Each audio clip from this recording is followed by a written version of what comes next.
अगले वीडियो में बताएंगे कि टाइम ट्रैवल कैसे करा जाता है। अगर सोवियत यूनियन के दौर की थी, पर उस समय तक सोवियत यूनियन को बिखरे हुए बहुत समय गुजर चुका था। ऐसा आदमी आया है टाइम ट्रैवल कर, वो इस दुनिया में अपनी एक छाप छोड़ जाएगा। 2006 में यूक्रेन की राजधानी केवी में एक अननोन पर्सन कंफ्यूज्ड और गंभीर हालात में पाया गया। उसके कपड़े और कैमरा और उसके ख्यालात पुराने जमाने से मिलते जुलते थे, पर लोगों को क्या मालूम कि वो जो आदमी आया है टाइम ट्रैवल कर, वो इस दुनिया में अपनी एक छाप छोड़ जाएगा। दोस्तों, मैं हूं नितिन शर्मा और आज हम बात करने वाले हैं उस अननोन पर्सन के बारे में जो 2006 में यूक्रेन की धरती पर आया था। वो आदमी अपना नाम सेर्गी पोनोमार्ने को बता रहा था। जब पुलिस ने तहकीकात करी तो पुलिस को एक ऐसे देश की आईडी मिली जो अब मौजूद नहीं था। यह आईडी सोवियत यूनियन के दौर की थी, पर उस समय तक सोवियत यूनियन को बिखरे हुए बहुत समय गुजर चुका था। ऐसा भी नहीं पुलिस ने वैसी आईडी अभी तक नहीं देखी हो, परंतु वो आदमी दिखने में सिर्फ 25 साल का था, लेकिन उसके आईडी पर जो बर्थ डेट थी वो 1932 की थी। इसके बाद मामला यहीं से उल्टा पड़ गया। 1932 में जन्म लेने वाला शख्स 2006 में आया कैसे? ठीक 74 साल बाद आज भी वो आदमी वैसा ही दिखता है जैसा कि उसका फोटो उस आईडी में लगा हुआ था। जब पुलिस ने उसे पूछा कि आज कौन सी डेट है, तो उस आदमी ने थोड़ा सोच विचार करने के बाद कहा कि आज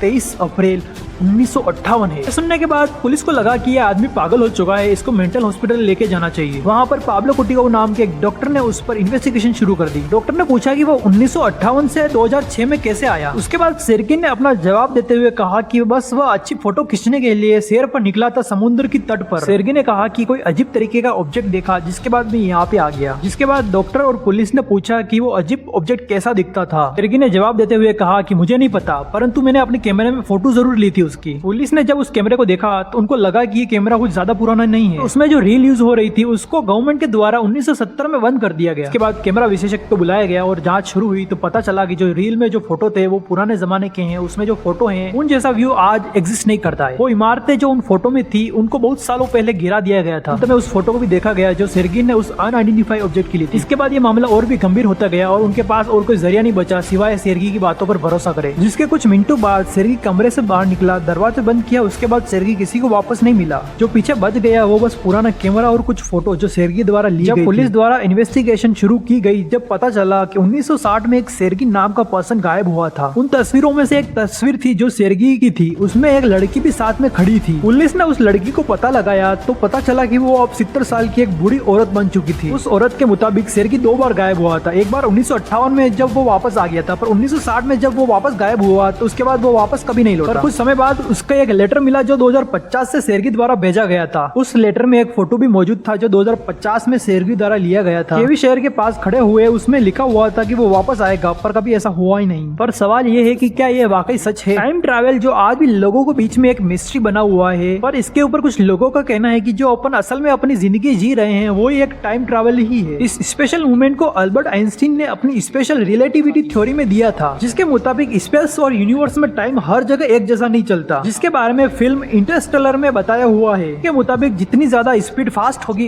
उतना ही धीरे टाइम गुजरेगा। और दूसरी थ्योरी ग्रेविटी के ऊपर बेस्ड थी, जितनी ज्यादा ग्रेविटी होगी उतना ही टाइम धीरे गुजरेगा। जैसा कि हम ब्लैक होल के बारे में जानते हैं कि ब्लैक होल में कितनी ग्रेविटी ज्यादा होती है, इसी को इंटरस्टेलर मूवी में बताया हुआ है कि कैसे ऊपर ब्लैक होल के जरिए फ्यूचर और पास्ट में जा पाया था। ये सब थ्योरेटिकल पॉसिबल थे, पर साइंस के द्वारा प्रैक्टिकल करना बहुत मुश्किल है, क्योंकि ऐसा स्पेसशिप जो लाइट की स्पीड जैसा ट्रैवल करे जैसा कि हॉलीवुड की मूवी में बताया जाता है, बट फिलहाल वैसा बनाना अभी आम लोगों के लिए बहुत मुश्किल है। रही बात सेर्गी की कि जब इस स्टोरी को टेलीविजन और इंटरनेट पर दिखाया गया तो लोगों ने कहा कि ये सब फेम और पॉपुलैरिटी पाने के लिए किया जा रहा है, क्योंकि सेर्गी के उस कैमरे के अलावा कोई निशानी नहीं थी और वो जो फोटो और वीडियो थे वो सब एडिट और फोटोशॉप के द्वारा भी करा जा सकता था। पर ऐसा नहीं कि टाइम ट्रैवल करना पॉसिबल नहीं है। इसको हम अगले वीडियो में बताएंगे कि टाइम ट्रैवल कैसे करा जाता है। अगर आप टाइम के बारे में जानना चाहते हैं तो मैंने अपने चैनल पर पहले ही वीडियो अपलोड करा हुआ है।